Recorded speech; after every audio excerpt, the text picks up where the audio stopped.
what's happened here? There we go.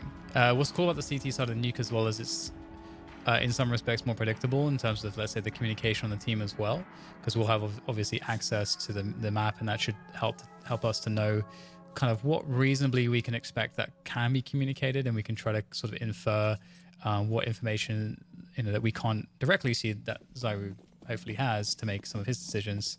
So let's go over to Zywoo's perspective on the pistol round here, and we're going to go in with like no kind of preconceived notions with this one. We're going to just sort of take it round by round and see kind of exactly what positions he's playing, what he's up to, and you can see that he's going to be on the upper bomb side here. So we're going to look at one thing I want to see is the consistency of how he uses the various inherent advantages in the game when we're talking about playing angles and so on.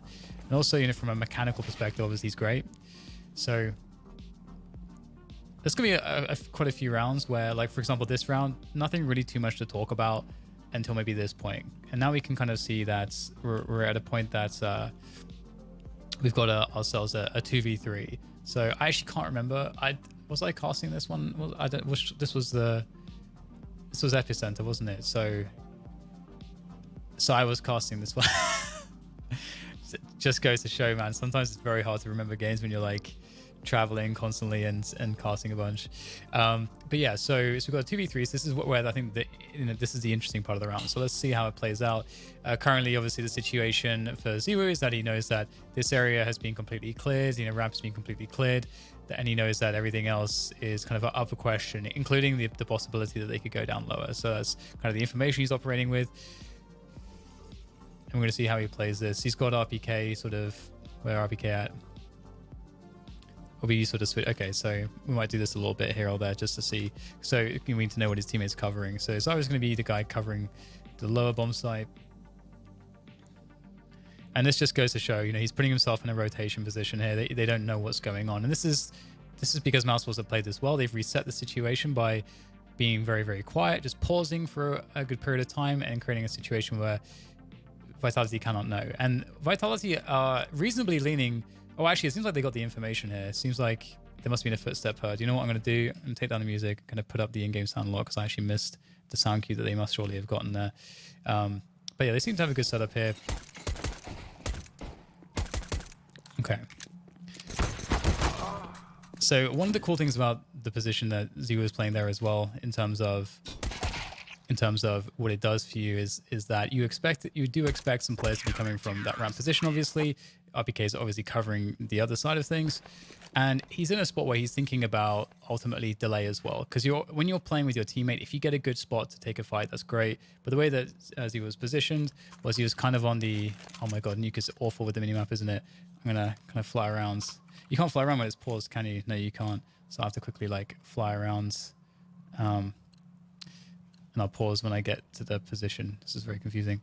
So yes, this is a great position because not only initially was RPK able to actually cover the other side, and again, I apologize because the minimap on this map is a nightmare to work with, but you're able to kind of jiggle this position. So he's given himself a position where he's not committed, and he gets to have choices. And that's a pretty important thing, I would say, when you're thinking about any kind of engagement. How many choices are you giving yourself? Sometimes you do want to just commit. But here we've got the MP9 buy, we've got the SMG buy, we've got obviously there is an expectation that a force buy will come out here given the previous rounds and the lack of the plant. Now, this is a really rough situation that Zywoo's now put himself in because he's up against the scout. He's got an MP9, so this is not really a great fight. Now, but what does he have to work with? So we have to consider in terms of like what he has with his teammates and what their priorities may or may not be. And so he's in a situation really here where he can't really do too much. He can't reasonably expect his teammates to help him all too much. There's a possibility that's I mean, Apex, he's got a lot to work with here. And if we look at the position of, I can find him, Alex is also a bit too committed here. So Zywoo's pretty much on his own right now, and he's going to realize this. So he doesn't want to give a tag to Woxic away, because if he gets tagged, he's probably dead, given the fact that there's all these pistols. So this is a very difficult spot. So he's probably thinking here to try to get to a different position if he possibly can, or just delay and hold his ground, because he's not really giving anything away here. He's not committing at all to go for any actual kills. He's just trying to provide his presence and to not die. He didn't obviously see Rush's close range to him. You can see that that was, you know, complete. He was completely blind to that information, so he didn't. That didn't. You know, there wasn't something he was thinking about in his decision-making processes. But so I was completely playing for no fights there. He's just playing for presence, playing to distract, to enable his teammates. So I mean, this is already, you know, shows some of, like, one of the facts about Zywoo is that he's a player that is trying to play the best Counter-Strike at all times. He's not, because, you know, even if you're a lot of star players, they will just want to use the fact that they themselves know that they are mechanically or more consistent, or their peak is better than other players, and they might try to use this even in situations which are a little bit more disadvantageous.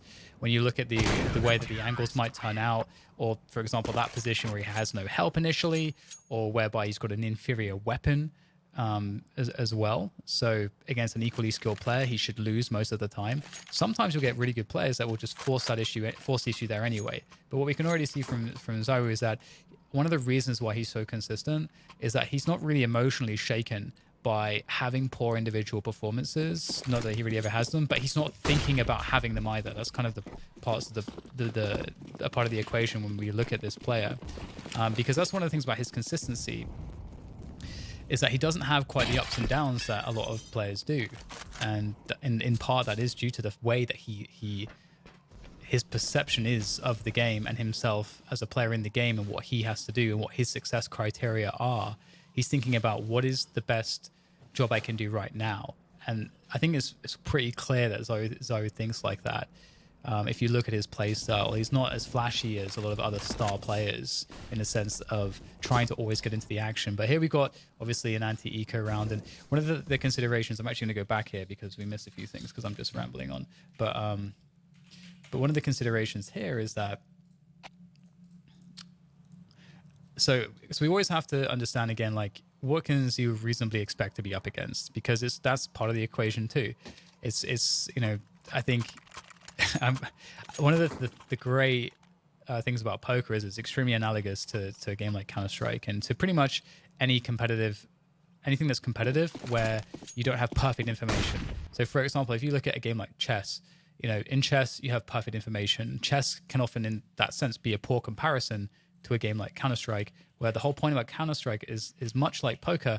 You have to put somebody on a range, you know, put someone, I expect them to have this hand, or based off of the position that they're in, their actions suggest this, or their history suggests this. You know, Counter-Strike is very similar. So within that scope, we're looking at a situation here whereby they know that given the previous decisions of Mousesports, that they very likely have a buy that looks like this right now, with a bunch of, you know, Deagles and some Kevlars and really not much else.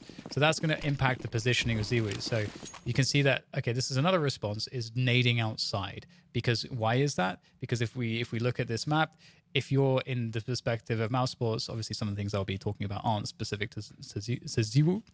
I'm very conflicted as to whether to say his name in the French way or in the way that we've been butchering it as non-French people. But if you just have some pistols in this situation, you're not really thinking about, okay, we're going to run into rap. That's a very bad way to get value from Deagles, right? Very bad way to get value from these weapons. You're also not thinking about trying to rush up necessarily, and the reason is because you didn't want to invest in utility. So what instead has happened is Mousesports and the Deagles have made a value judgment whereby they've said, we think that the way to get the best value out of $700 instead of some nades to get us maybe through some choke points, which are very difficult on this map, we think that value judgment makes more sense to have a Deagle, because the $700 are better because our chances to accrue economic damage onto our opponents is greater than if we were able to maybe use utility instead for the same amount of money to try to get position. We don't have really any more investment that we would, you know, need once we got that position to do something with it that would either do economic damage to the opponent or to reasonably get a bomb down, you know, if we're just talking percentages. So therefore, that means that you're in a situation where trying to draw out the rounds and, you know, remove the CT utility by doing so, as well as trying to go outside and taking as many peaks as possible where the Deagle is most favorable, that is the best way to get value from this particular kind of a round. So therefore, also Vitality, in knowing this, are going to try to, that's why we're seeing the pre-nades there. That's why we're seeing these HEs flying down. And obviously they go for an anti-rush timing, and it may be like, oh well, these nades have missed. But one of the reasons why that's obviously great for Vitality is that if there was a rush timing, boom, they'll kill everyone with nades. If there's no rush timing, what happens is because the HEs have created a presence here, that slows down this push, which allows forward position from, oh wow, it actually goes behind the smoke, which allows forward position from the Vitality players that are aggressive outside, which means they can take positions around here. They can do all sorts of cool little setups, close range. And what is going to be a problem for the Deagles? Like if the rifles are up really, really close with support, or if they're playing against, let's say, AWPs, or they're playing really long range duels, which in this case, given the weaponry of Vitality, playing aggressive makes a lot more sense, especially given the fact that they don't have huge amounts of utility necessarily. So that's like not just obviously Zywoo focus, but we're talking about just some of the considerations here. So what that means is that Zywoo has to play with Alex potentially to support him, but it looks like they've decided to not go aggressive, and instead they just wanted to toss out the nades and try to stop the rush timing. So that's one option too that you get. So this is an interesting position as well, because this allows you to kind of get the right eye peek.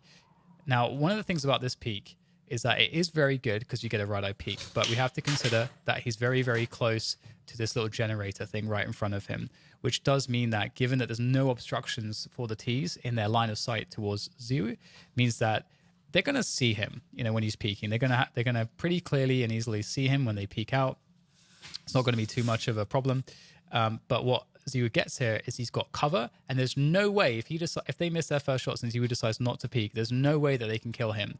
And he gets the information for his teammate, who is Alex down here by secret, who will be ready for the push. So we'll see how Zywoo handles this situation, because within this position, sure, he's playing it very safe, and there's a flash out for his teammate, and now they attack together. Because I was going to say, we have to, it's cool to see the kinds of plays that they're looking to make together. Now, obviously, given that flashbang, I'm not sure specifically the reason why Alex decided not to go up, because you could see Zywoo was ready for that, but there must have been a call for whatever reason. This is going to happen in these demos that we watch, that some actions will happen and we're like, oh, I'm not quite sure what happened there, but it's obviously going to be a communication from the French. And you can see Zywoo is just going to play some good angles here. There's obviously been a lot of distraction, and he's just going to obviously murder them. So not too much to break down in that sense, but I felt like the play around the generator was worth highlighting. As so far, what we've seen from Zywoo is just, obviously it's the very, very beginning of the match, but we've seen very, very straightforward, very basic decisions that play to consistency. And especially when we're looking at the early rounds of a game of Counter-Strike, playing that way is very, very valuable, especially on a map like Nuke, where you don't want to be flashy. This is one of the reasons why I picked this map first. You don't necessarily want to be flashy at all. You want to play rotations. You want to play information. You want to play that there's so much value as a team in this map in particular. And this is cool now. So we're going to see Zywoo operating a different position. Now, commonly, so okay, again, we already looked at previously the situation whereby we have this expectation that Mousebots are going to go outside with those Deagles. That makes a lot of sense. That's actually, and that's what happened. So now it's Mousebots first buy round. So there are elements again to this when it comes to the analysis, whereby you do need to have a familiarity with how the other team plays. If we're analyzing the perspective of Vitality go in against Mousebots with pre-existing knowledge. They have the knowledge of whatever they've researched in the demos of Mousebots, and they also have the research of, well, effectively just experience of just playing them in professional competition. And so that's the information they're going into this with. And so that's going to, especially at the early stages of a map, it really informs everything, because the variables are much more predictable early on in a game when things, when the economy is again, as you see, like the pistol round, was there a plant? Was there not a plant? Okay, so they're doing this thing next round. Okay, here's their first buy round. What do they have to do on their first buy round? Well, typically most teams will establish a default. Well, what about their economic situation in that first round? Why would they want to play more consistently? Well, their money really sucks, but the T side are in a position where even though their money sucks, they can get a good buy, and the implications are that if they are able to win this round and find ways to do a lot of damage, then they're going to put the CTs in a really bad spot because, as you can see, again, the Ts are going to know exactly what the CTs have. They're going to reasonably understand that they're going to keep some of the SMGs. We've got a shotgun, we've got an SMG. So their money's going to be decent enough for a follow-up buy, but and so on and so forth. So there's so many things, so much pre-existing kind of knowledge and terms, which get very, very unclear as the game goes on. And that's when things can get really interesting. But for here, we're seeing already an unusual position from Zywoo, as he's playing outside alone pretty much. I mean, Alex is here a very long range with an AUG, but these are very defensive positions, and it already goes into that principle we talked about, whereby you want to play consistently and very safe on the CT side in the early phase in particular, until you get a lot more economic security and you've got the AWPs coming in. Then you can start to gamble a little bit more and take more risks outside, play those aggressive setups if you want to outside. But for now, you really want to, because you, again, like, see this Zywoo's position. If the smokes come in default as they tend to, and there's an attempt to cross down secret, so you get some information, he can apply some pressure if he wants, or what he gets to do is he gets to peek in front of the smokes to see if those smokes were a fake, or he can try to investigate what's happening. All sorts of options for him here. But ultimately what he's doing is he's playing off of his teammates, and he's playing not to die, and he's playing for information. So 50 seconds have gone by. You would normally expect at this point, and he's going to be communicating that there's nothing at all outside. And also notice how he's not peeking deep there. He didn't go for a wide peek where he's going to be facing towards these positions at all. He's just keeping it. All he cares about is, I can see this. There's nothing there. There's no smokes there. There's no nades there. What does that mean? Well, just through the process of elimination, it means that the Ts need to be doing something at this point of time. We have to assume at least an average pace. And this is, again, this is a T-side concept. How do you set the pace in a game of Counter-Strike? That's a really big deal, because that then leads into the expectation of timings for the CTs. But here, again, Mousewalls, they could be playing a super slow default. That's still possible with the time left, but it's more unlikely at this point. So that leads Zywoo, after the information that he got and communicated to his team, to say, okay, outside the default is not likely right now, and now his teammates are going to be repositioning a little bit, and they're going to be a bit more wary of action on the upper bomb site and on ramp, which their positioning kind of reflects right now. Alex, though, is still kind of hanging out towards the ladder at hell, but you can see rotations really quick, and indeed it's going to be a push here. And Zywoo was already, again, so Zywoo wasn't down here when this push came in. Again, he already knew to begin to move around the 47-second mark. That's when he kind of peaked and saw up to, like, this is his line of vision, basically. He wasn't facing towards this. He's only facing towards anyone that was around this position.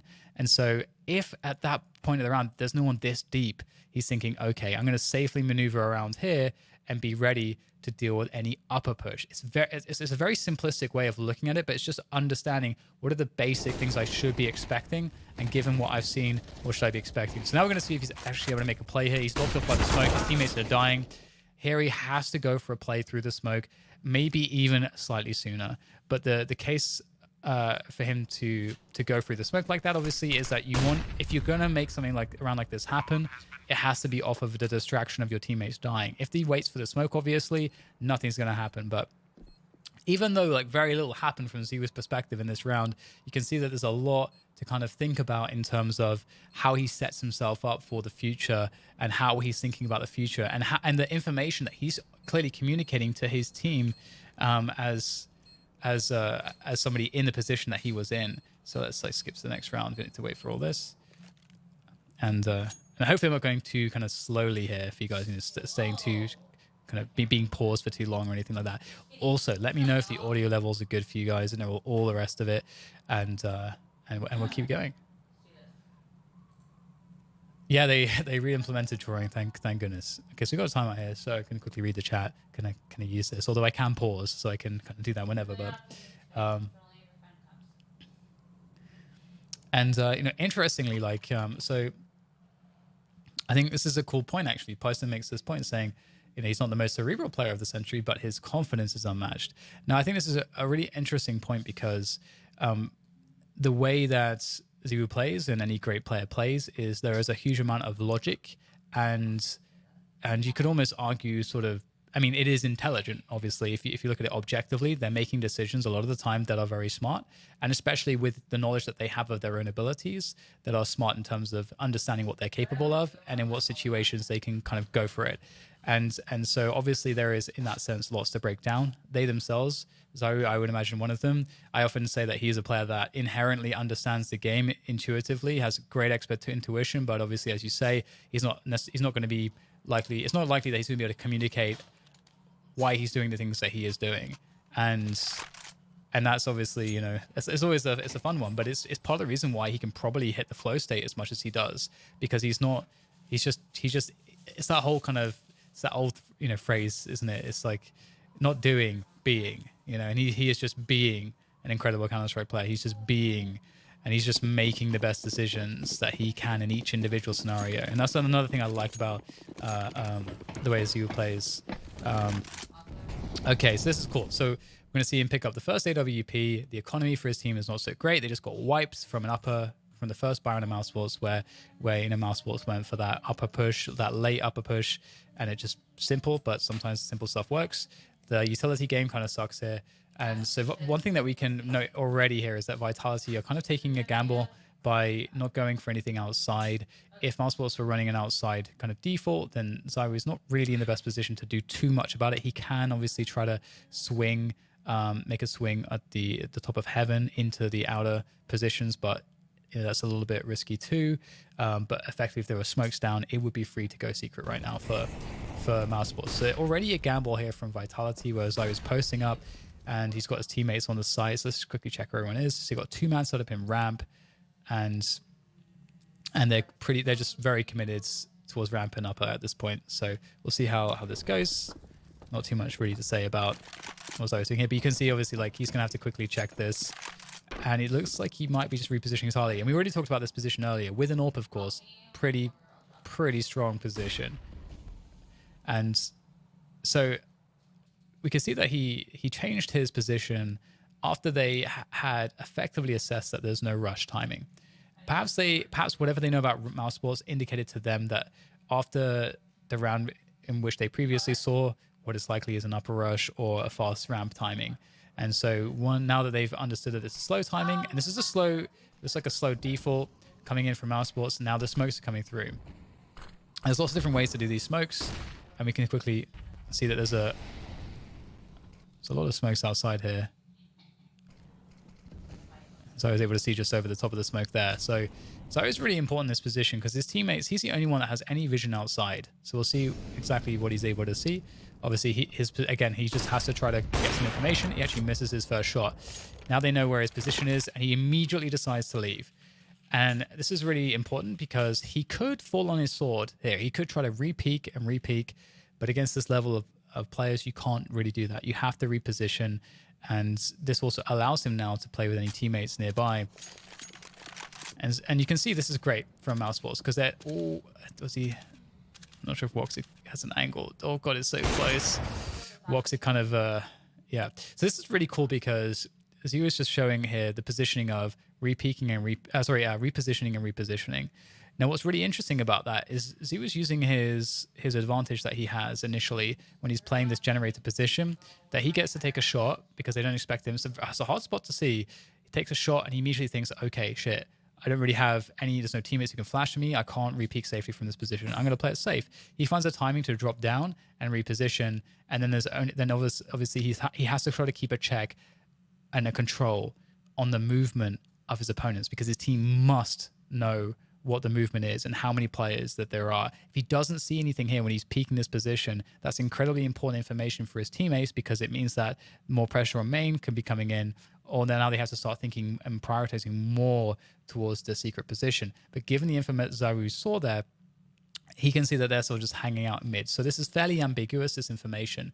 And Mouse Sports now, even though they're down a player, and then again, I'm kind of going into non-Zywoo specific stuff here, but even though they've gone down a player, what they can do now to apply pressure is they can just try and just sit outside a little bit and just reset the situation. They have the time to do that and create some questions for Vitality. But Vitality, as its nuke, don't have to do anything. They can just sit in strong positions and they will be fine. So we'll see Zywoo repositioning again after the kill into Woxic. And now he's keeping tabs once again on Garage. Really strong position. Very hard to challenge this. He does have to worry about players, being able to get below him, but he's confident enough, especially given that his teammates just got some kills around main. That's going to give him some space to try to go for another peek. And he's constantly playing off of what his teammates are doing here. He's not just peeking for the sake of peeking. His teammates are creating action, and that action allows him to then take action. Playing off of distraction is a huge, huge deal in a game like Counter-Strike. That's how you get a huge advantage on potential opponents. The other thing too in a professional level match is that imagine if you just waited for Zywoo to re-peek and there's nothing happening on the map. Should he re-peek? He actually probably shouldn't re-peek because the time wasted is guaranteed. It's absolutely guaranteed. However, and the time pressure is on the T side to do something. They do need to be the ones that go and create something. Otherwise, if they wait for 20 seconds, that is an investment that you're using. The time on the clock is a commodity that you're able to invest as you please. And if you invest it poorly, you're going to get poor results. Sometimes you might get lucky, but generally speaking, it's not a consistent approach. And most super elite teams like these will not be wasting time if it's not necessary. And waiting for someone like Zywoo to re-peek you, if it's simple, okay, maybe. If it's a more aggressive AWPer, okay, maybe. This is why it's important to study the AWPers of professional teams. You must know what their kind of preferences are. And already from what we've seen as Zywoo is, he's wanting to play conservatively. He's playing in a team-focused approach. Thanks for the sub, Kaplan. Thank you very much, sir. I appreciate it. And thank you, Nodabima CS, as well for the sub. I missed that one earlier. Thank you so much. Right, did I miss anybody else? I actually don't have my alerts on right now. I have to read it off of the notifications on the other monitor. Right. Audio is perfect. That's good. That's good to know. All right, so into the next round. And by the way, I think what will be most apt, considering how slow I'm getting through these, is I'll switch map to Mirage. We'll do T-side Zywoo on Mirage after this half. Nuke's AWPing is really interesting. Okay, so flashes, big outside presence, allows you to get a certain position. So he's able to get deep position. Now, let's think about the different positions he's had. He's never played the same position twice. We've seen him play early timing here. We've seen him play here with a rifle. We saw him play around main. We saw him play around this box. We've seen him play all sorts of positions, but never really the same position. This is the first time we're seeing him take the AWP into a deep position outside. Even still, look how conservative this position is. And this is an interesting position because, see if I can quickly get, I won't be able to see what so, might be easier to just do it here. So, this is, I don't know why it's doing that. So this position versus this position. Now, the point of engagement, the angle of engagement is roughly similar. And this player, oh my God, I don't know why it's doing that. It's very buggy, isn't it? This player gets, I mean, that's good enough. You can see I'm scribbling there. So this player here. So this player gets a right eye swing and Zywoo's on the left eye peek. But because he has the AWP and he's zoomed in, if it's a rifler, which you'd more reasonably expect, especially in mouse sports situation, he's going to have an advantage. This is also something to consider when you're positioning as an AWPer is what, in the positions you're playing, who do you think the first peak will be? And do you think it will be a run peak or a walk peak? Do you think it will be a jiggle peak or a wide swing? There are, like, those questions can be reasonably answered to a degree of consistency based off of, one, the position, and two, the scenario that you're in. And so the scenario, could be that they're on a low buy, or it could be, and therefore the AWP is taken out of the equation, or whatever it might be. But those are generally the two kind of things that you can begin to think of. Or for example, another common situation as an AWPer, how you can know to post up on angles, whether you aim very tight to the angle or whether you want to aim a little bit wider, is based off of a walk or a run, is how important is it for them? Like, do they have utility? If they don't have utility, then they'll have to walk everywhere because they don't want to give their position away. And that's most likely going to be the case. So there's things like that to consider too. So it's pretty simple. Ultimately, again, nothing really going on. His teammates have all the information. He's just going to try to support. Not all that much left to talk about in this round. And as I have been, even if there's something around that's uninteresting, I'll try to take a concept that's present and expound upon that. So we have some kind of substance going into it. Right. What's up, Versace? How's it going? I appreciate that, Kaplan. Okay, so into the next round, what position is Zywoo going to surprise us with now? So, okay, so this time the route's different. Instead of running right across all the way, he's going to hold post up here. And look at the support he has. So we'll see where his focus is. The smoke's everywhere. It might be a few pot shots into the smoke. There we go. Not too much you can do about that. Maybe you get really lucky, maybe you don't. Oh, I remember this round. This was heartbreaking. This is where Alex just murders everyone. Look at that. Okay, we're just going to take a moment to just appreciate the timing of this. And that is rip. The bomb's gone as well. So anyway, back to Zywoo. He's going to be supporting, Alex with that smoke there. Not too much really to consider, other than the fact that the bomb is outside and they have, even though the smoke sucks, it doesn't matter at all. Actually, the smoke doesn't really suck. In fact, it's actually pretty good because to get past it, they'd have to jump over the railing. But yeah, so now they're thinking, this is one of those spots where you're in a significant advantage. The bomb's down outside. There, that there's at least one T player that's isolated away from that bomb down secrets. You know the position of one player at least. I don't know if they know where Frozen is yet, or Robs. So you're thinking to yourself, this is, and you'll definitely hear me repeat this concept in my content is, now that you have a big advantage, what is the single biggest problem that could create a scenario where they steal that advantage away? Like what is that? And in this situation, it's in you getting flanked or not knowing exactly what's happening in terms of the enemy's positions. That's a problem. But they have people to deal with this. Alex can very effectively serve as a warning. So you can kind of stay out here. They seem to really think that this could be someone up top, which is possible because it could be someone up lobby. Zywoo is effectively covered from these positions. You can see he's a little bit worried about it, but now RPK has died. So now they know where Frozen is, and Mousesports are going to try to do their best to recover this situation. There's actually a lot on Shox here to try to close the ground a little bit to see if Shox can do that. But he was still in a pretty strong position. His back is mostly safe. Alex is keeping him safe mostly from his position. So he was still not confident that Alex can stop them from getting on from lobby up towards the roof and onto the silo. But you do have to make sound cues generally to do that. And Alex will indeed catch that. So lots of positions to play effectively here.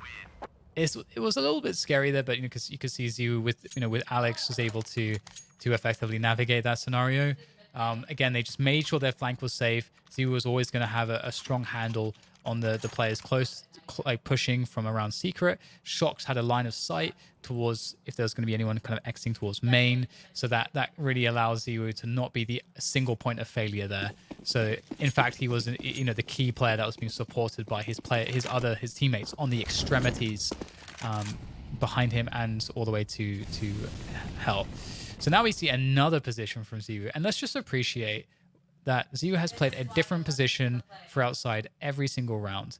And that's, we can appreciate that as that's great for Zywoo to be comfortable doing that. But also, of course, this is a game plan, part of the game plan of playing Nuke with Vitality as a team, because they have to react to the way that Zywoo is playing. They've got to be able to support him. They've got to know when they're going to play more of a gambly style, and maybe he's out there by himself and he was going to play more passively. All of this is going to be what, all these positions are positions that his entire team will be supporting and will have to be aware of in every single round. So, okay, so the interesting situation here. Shox was alone on ramp. Rops actually wins the 1v1 with the Galil. Now Zywoo has this job to do to make sure that the DTs cannot take control of hell, and that the CTs know that they need to be able to defend the lower site now because Mousesports have that ramp control. And so Zywoo just has to make sure that they can't get towards the ladder, and is keeping an eye on that. And he's taking a very, very defensive position. You can see, again, by the positioning. His positioning is not to kill people in ramp. His position is to stop them from getting from ramp to the ladder. That's all he really cares about in his position, playing it extremely safe. And I think that, so far what we've seen from his play on this map is it is extremely team play oriented. It's extremely, it's very oriented around consistency, and it's very much oriented around being unpredictable at the same time. And also, the other thing about his play, again, we can't hear this, we talked about this at the beginning, is that his Zywoo can't really effectively. Oh, sorry, is that Zywoo is effectively communicating. Kind of the opposite of what I was just saying by accident. He's very effectively communicating. A huge portion of his job is to communicate.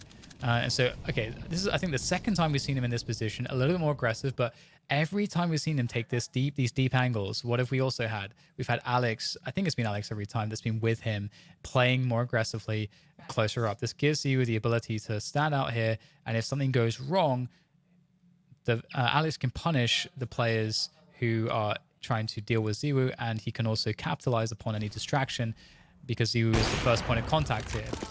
Also, other cool thing is that Alex is directly below the silo, and Zywoo's position, they may decide to challenge him from the silo, and so Zywoo can kind of abandon this position, and where he is the most present threat effectively. Even if he's disappeared, you're thinking about the sniper from the garage area. That's the problem. You're not necessarily thinking about the other players. Now we actually have a swing from Apex, who's gone outside as well. So for whatever reason, Vitality have decided they want to double down a little bit outside. Got that smoke out there as well from the T side. I think it was for T smoke. And there's a trade outside. Okay, so now the round's getting interesting because Mousesports are deciding after that little kind of fight around the outside to actually decide to make a move, and it's towards ramp here. Rops had success winning the 1v1 against Shocks there previously, and so Zywoo is taking care of outside. There's a lot of smokes outside. Pretty smart by Mousesports here, kind of trying to draw attention away from the ramp position as they start to creep in. And again, you can see, Zywoo is not really, it's not too much he can do about this. He's trying to get into position in time, and he's just about is able to get there in time. So you need a really fast shot here. Oh, and that's an unfortunate whiff, the classic whiff between the two players on screen, but it's not the end of the world. It's a 4v4 with 50 seconds to go. However, there's a key problem here for the CTs is that I'm going to have to double check because the minimap is crazy. Okay, yeah. So this is the key problem for the CTs. The linchpin of this round is now Shocks, because this is a battle of timing now. Because in Counter-Strike, positioning is pretty much everything. It's pretty much everything. In terms of consistency in getting towards a win. So Radical Fiction, I'm going to be doing this half of CT Cypher Zywoo, and then I'm going to do Mirage T-side Zywoo, and then I'll be done for the analysis streams today. But yeah, so going back to Shocks here, he's the linchpin of this round now, because Counter-Strike always comes down to positioning effectively. So there's a timing window here for the Mousesports side. If they're able to deal with Shocks, actually, where's RPK? Yeah, so if they're able to deal with Shocks quickly, they can get position, they can get a bomb plant, they can get forward positions that drastically reduce the chances for Vitality to come back, because Vitality will have to attack into multiple bad positions for themselves, and that's obviously very difficult to do that. So what Vitality want, and this is what you want on any, this is how you win a CT side consistently, is by always having the best positions. How do you get the best positions? Well, you have to have the information and the knowledge. And how do you get that information and knowledge? Well, there's different ways on different maps, of course, but in this case, the scenario is Mousesports have a timing. If they're able to barrel down Shocks, they can actually get position on the site, and they can easily plant the bomb and win the round. Shocks is actually going out here though, because what Mousesports have done, and this is really interesting, and we're going to go into the mind games a little bit here.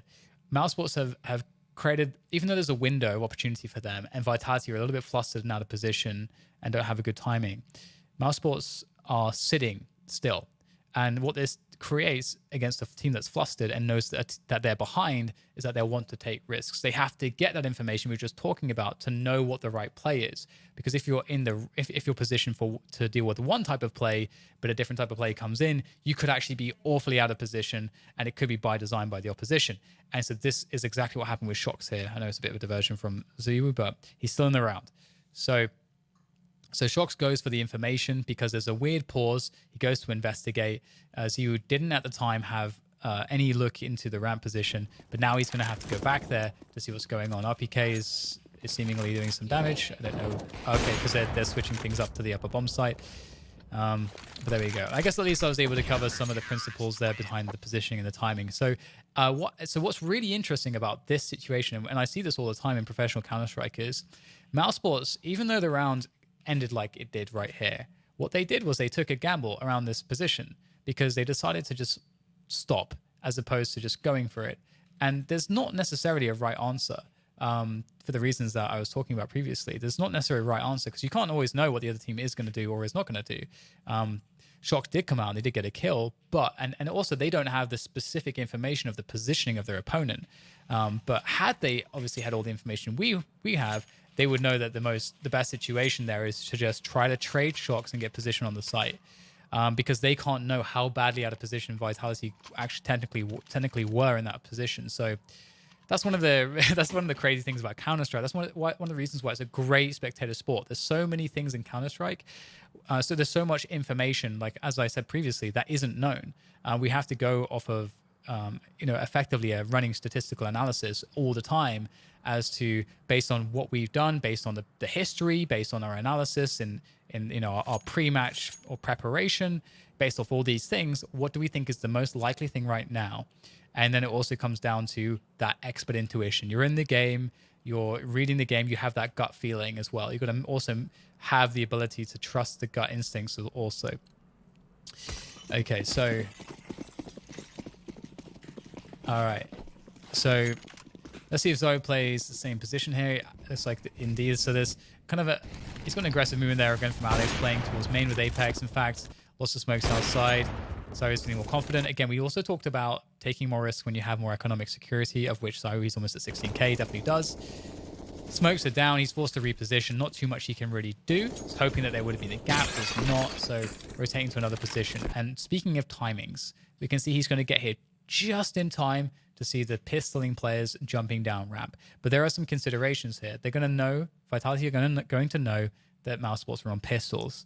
Now, what do you not want to have happen if you are an AWPer and there are pistols? You don't want them to get close and swarm you because you don't get even a chance to reload before the guys in your face shooting you because they can move so quickly and shoot so quickly. There's a completely different movement to a rifler. So Zywoo is an interesting spot here. We'll see what he does if he goes really aggressive or if he just tries to control the flow of players. Goes for a quick shot, gets a leg, and he's not pushing his luck. And now he's just going to try to hold this position. Look at the movement here. So we get the first shot. He decides to, and the first shot is a decent swing. He sees a lot of the ramp. He gets a leg shot, which is not the best in the world, but he has the information. Next thing we see is he doesn't re-peek that same position. It's a minor repositioning where he goes a little bit further back because during the time he took that first shot, there can be a player he can't see closing distance on him. Therefore, he needs to go back immediately. He decides to get up on the ladder, which allows him to take that movement quickly away from the ladder to get that kind of interesting kind of peak for information. And now look at the positions he has to play. If the pistols are going to attack him, not only does he have more spots to cover, and if they decide to chase him, he also... Oh, actually, does he have any teammates? I thought he had a teammate with him. Oh, I misread the minimap, obviously. But yeah, he also has this position to play with. And how deep do they really want to chase for Zywoo? Because this is also another thing. They don't want to go so far. They don't want to like just chase him. Because if they try to chase him, they waste time, they waste position, and also he might just kill all of them. So you need to have a good reason to try to swarm. Their spacing is not correct as well for that. So he was reading the situation, tosses the molly, which allows him to recontrol the position, and now he can go back up the ladder to support the upper bomb site. He can do this also because of the positioning, presumably of his teammates, and indeed Shox is on the lower bomb site. Alex is in the vent position, so they have ample coverage on the lower site. They've made the read that it's going to be upper, and it looks like Zywoo feels like he's correct. He'll drop down. So even pulling out the CZ. And here it's kind of cool just because he's deciding to go close to the CZ. Could be playing this further back with the AWP. Kind of fun that he's running around with the CZ here, but oh, okay, so he wants to maybe get a boost up. Yeah, I was going to say, so that's going to allow him to have higher position and so there we had a passage where he was ready to just get in the thick of it. He was anticipating a bum rush into the bomb site. He wanted to go close with his pistol and support his two teammates all right next to each other. Nothing happened. Gave it a good 5-10 seconds. Boosts back up into position to make sure that he can cover the empty space. Because the reason as well why he drops down there is that he sees that there's players around the kind of lobby position. So there's a certain amount of timing. There's always that inner clock in Counter-Strike in terms of rotations. How long does it take, if most of the players are around these positions, how long does it take for them to get all the way up here? Well, just about the amount of time that it took took them to boost him back up and for him to get back into position. Roughly about that, I would imagine. I mean, I don't want to say it with confidence because I haven't looked at it. Maybe it's actually a bit wrong, but that's the principle. Counter-Strike is always about timings like that. You never want to be out of position for too long. You always want to be, based off of the information that you have, in positions that make sense for the information you have. And it's always about, again, that statistical analysis. You're processing likelihoods, which is science, effectively, is all about the enlarging the likelihood of something being so, or reducing the likelihood of something being so.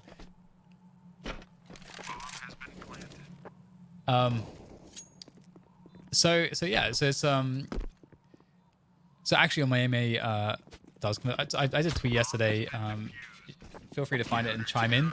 Asking the Twitterverse, if you guys have any questions you want to ask me, because I'm going to do an AMA podcast episode at some point. To have I want to try to up the amount of podcasts a week as well. And somebody did ask actually this interesting kind of debate, which is the idea of how good is a player actually, and how much could it be inflated by their team, or how much could it be diminished by their team, and what does that say about how good that player is? And I definitely have a lot of answers towards something like that, but I won't go into it now. But I just wanted to chime in with that, given that I could see that there's some discussion as to that to that effect. Thank you. Okay. Right. So pretty easy game so far for Zywoo. I've got it in my brain now. I'm just switching between Zywoo and Zywoo all the time. New position again. We get him actually going for a more aggressive peek towards the squeaky door. This is good to see. It's always mixing things up. And part of the reason this could be is because he's decided, he's like, guys, you know what? Like, generally speaking, it's just not been, like, we've just been winning outside. We've kind of conditioned our opponents not to go outside. So given what I just said in the previous round, the fact that you always want to take positions that are informed based off of, from likelihoods, from data that you have that can inform your, oh, I think this is more likely. Obviously now this is a situation where Zywoo thinks this is more likely. So going aggressive for that peak, pretty deep position. It's really good to do those every so often with an AWP, especially from a position like that where it's not too commonly used. Ooh, doesn't know quite which way to look there. So that's difficult. I mean, you can argue that there's a bit of an oversight there, or potentially he was a bit too worried. I'm not sure. I'm just gonna throw out a point here. Sometimes you just got to live. I'm not saying this is what he did or did not do, but sometimes you got to live and die by the trust of your teammates to hold their position. Because, let's say, his job is to hold squeaky, and he's thinking, I don't see anything here. And his first teammate's just got an entry fragged, but he's got another teammate covering this position. What do you do then? That's like a really hard question to ask sometimes, especially, again, as we know, upper rushes very, very, very, very often, if not almost always, have especially in a buy round, will have a split component, and the component will very likely come from squeaky. Like, squeaky and hut are like pretty much the two givens. And then maybe there's going to be someone main, that's, if it's a bit fancier, right? That's like how upper attacks work. So he just got caught there looking the wrong way. Happens in Counter-Strike, and you just can't really judge him for it. Can't really judge Zywoo negatively really so much. He got the #1 ranking, none of us did. So into the next one.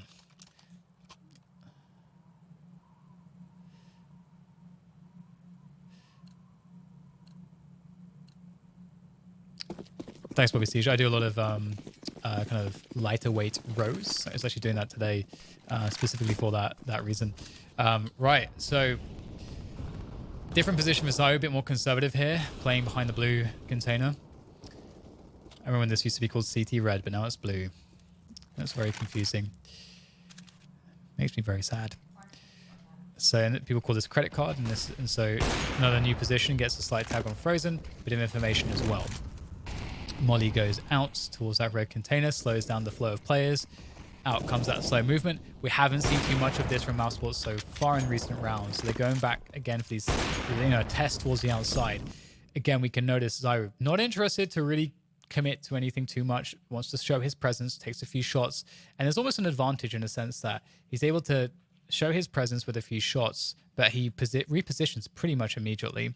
Now, there is a world where the T's go in front of those smokes towards main. That happens sometimes. But Zywoo's actually not going for that. He's got Alex outside to... Oh, actually, Alex is not outside. In fact, he's just going to gamble on that not being the case, and that's fine as well. And again, that goes into a lot of our reads. Again, sometimes when we're analyzing Counter-Strike, there is so much in terms of that we don't know, in terms of communication, in terms of gut feeling, in terms of pre-match preparation, in terms of matchup, like the meta within a specific matchup. That can all contribute to decisions players are making that looks differently to how we might make a decision, given that we have either all of the information or we just are not privy to some of that information. Even if we go to a POV demo and we get rid of all of the perspectives, the full information perspective, we're still not going to know everything that they're making a decision with. So that's that's important to remember sometimes. Because we can be wrong very often because of not having all of that information. So at this point, where Vitality? So wonderfully, RPK, he's absolute rock. He's actually, as far as like the older players and veteran players go, RPK is really kicking ass, doing a good job representing us oldies. But he's able to get that first pick. So Mousesports are in a position where typically they like to slow things down, and they've got some forward positioning. And how do they decide to use it? Now, also at the same time, Vitality know about this.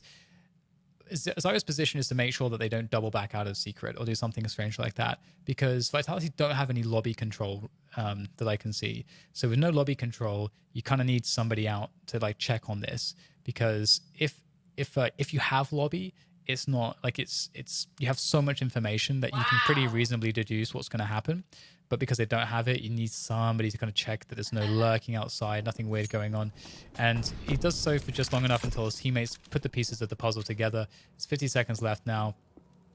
Let's quickly check the positions of Mousesports. Yeah, so they're really working on that control. And here's the lurking Carrigan as well.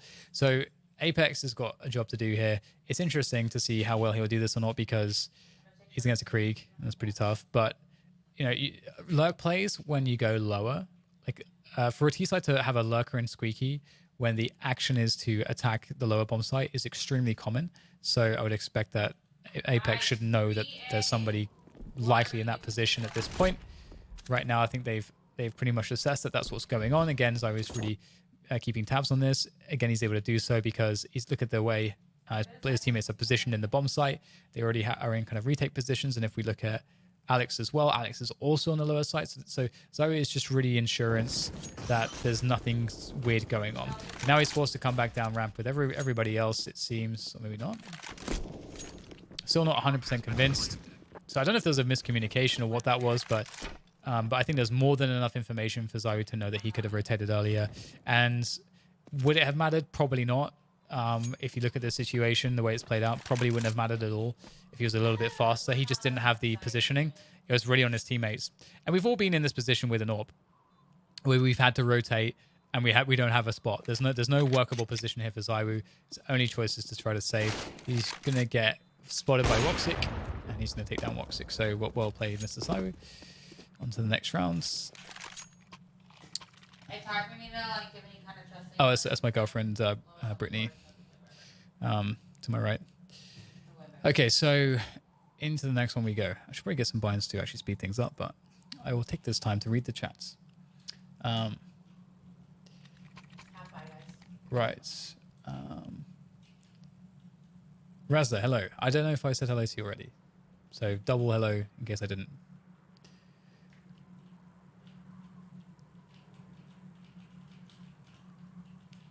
I like the extreme confidence versus extreme comfort thing. I wonder if you could even make an argument that they're the same thing in a sense.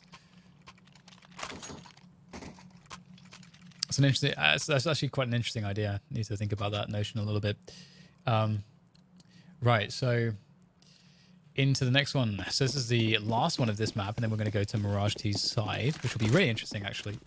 I'm looking forward to what that has, because I don't remember these, even though I casted these matches. I don't remember these very well. I remember I remember like the important kind of turning points and stuff like that. But obviously this was a stomp as well, so there's not too much really to remember in particular. But just like on the minimap, we got the outside smokes being set up. There we go. Oh, there you come. And there we go. So I was trying to create a gap for himself. So maybe like a little, let's see, a little booty or two coming across him. Perhaps not. Did his best. Creating the gap is obviously extremely powerful if you can. It can just lose rounds for the T side if the AWP gets a pick. And also just sees the information. It's not just the pick that's dangerous, but the information is dangerous too.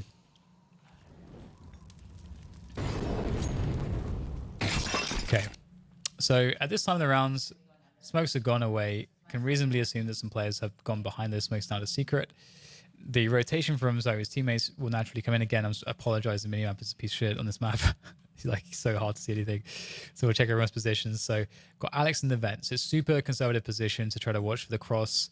You got Shocks will come in as well to support us also. And Zywoo's, you know, in the previous time that this happened, he was again, as I mentioned, the insurance. He was the insurance that there's no flank, that they're not going to double back, they're not going to do anything weird, and his teammates are covering with their rotations they're covering the defense of the lower bomb site. This time, Zywoo is much quicker to ramp, which is it's an interesting difference, and it could make all the difference potentially. We'll have to see. And again, this is one of those decisions where there's no, for Zywoo in this situation, is in terms of how he rotates, there's not really a wrong decision. You can see that, funnily enough, Karrigan has actually lurked into the hell position. I actually am not 100% sure what his route was to get here, but if we go back to the previous round, the way Zywoo played the previous round would have been more suitable for this round. But that's just how it goes sometimes, and that's part of like the good calling. That's a good call as well from Mousesports potentially, or knowing maybe how their opponents will react, or maybe they just got lucky. Zywoo's going so deep here now in trying to chase down the remainder. Karrigan, they still have no idea where he is. He's in a very strong position, and that is exactly why, but really would have wanted to get that one. So the swap out for the M4 makes a lot of sense. He's in these kind of close quarters battles, needs the ability to deal with two players at once to quickly put the pressure on. He does have Shocks who's now joining him as well, although Shocks has been annihilated. So this is a really tough spot. You got two players to deal with. It's really hard. He's going to smoke the bomb, and there's a couple options he has here. The problem is with the plant is that a lot of the pros know the lineups, even for the wallbang. So there's some options that Chris J can just like spam him, and he will receive damage. Chris J may try to follow up with that, or he may not. So that's already an issue. If he wanted to just go for the stick, you know, because there is a world where he can go for the stick, just throw some flashes whilst he's sticking it in the smoke. But given that he's in this 1v2 and he can get, and he knows he's safe from silo, he also doesn't know, is the player silo going to commit, heaven, is the player heaven going to commit to a wide swing heaven with Chris J as Chris J comes out to kill me on the bomb, or is he going to rotate? Also doesn't know that. This is an extremely hard position to play. So he decides to go outside the smoke, and he's going to use the sound keys. Chris J comes out with a knife, but the repositioning is what really did it. So it's a really smart reposition there from Karrigan. And I want to just quickly touch on that, because the way that the bomb was planted, like, I don't know why it's doing this. The way the bomb was planted in the smoke, I don't know why it's also like the scribbles are invisible behind the smoke.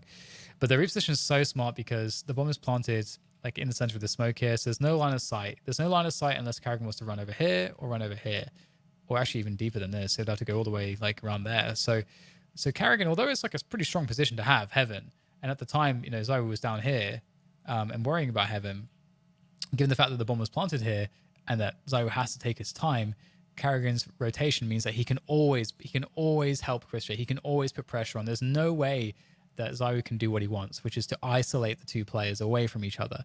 That's always the key, is to find 1v1s, isolate the players away from each other. That's so key. So, okay, we've gone through Nuke, and now we'll go through the first half of T-side of Mirage.